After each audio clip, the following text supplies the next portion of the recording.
नमस्कार, फूड जल्लोषमध्ये आपले स्वागत आहे। आज आपण करणार आहे उपवासाची साबुदाण्याची खिचडी। त्याच्यात आपण आता कढईत शेंगदाण्याचं तेल घालूया।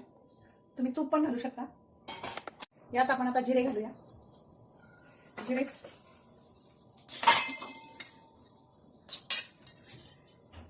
बटाट्याची साल काढून पातळ कापलेली ते घालूया।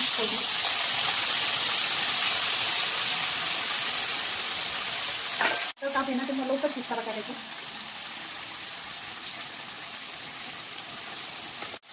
आता जिरे आपले बटाट्याचे काप थोडे मऊ झालेले, त्याच्यात आपण आता कढीपत्ता घालू शकतो। तुम्हाला आवडल्यास तुम्ही कढीपत्ता घालूया। थोडी कोथिंबीर घालू शकतो, फोडणी पण 2-3 हिरव्या मिरच्या।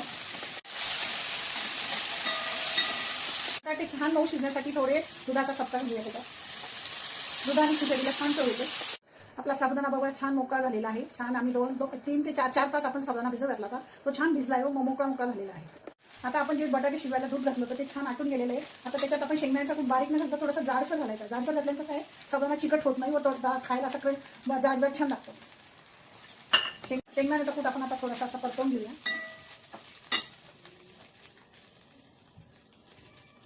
साबुदाणा आपला असा छान मऊ झाला पाहिजे, त्यासाठी थोडं चांगलं तूप घालायचं।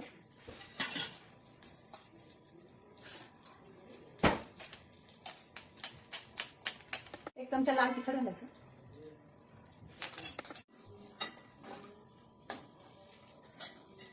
तिखटाचा कलर छान आलेला आहे। आता आपण त्याच्यात साबुदाणा घालूया।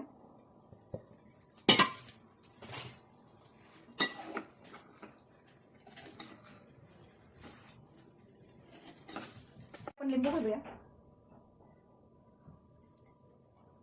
थोडी साखर घालूया। दूध आपले छान बटाट्याच्या याच्या पातळ काप केले आहे, त्याच्यात दूध घातलेले। दूध हे छान दुधामुळे का आता बटाटे लवकर शिजतात, झटपट होती खिचडी आणि ते दूध वगैरे असं काही फाटत नाही, काही नाही। बटाटे चांगले कोरडे करून घ्यायचे। मग त्याच्यात आपण दाण्याचा कूट, साबुदाणा, लिंबू, साखर हे घालायचं। हा काय लाल लाल दिसते आमची खिचडी। बघ, तुम्ही नक्की करून बघा। तुम्हाला आवडल्यास दही खिचडी खाऊ शकता, त्याच्यावर लिंबू पण घेऊ शकता। आवडल्यास व्हिडिओला लाईक करा, चॅनलला सबस्क्राईब करा।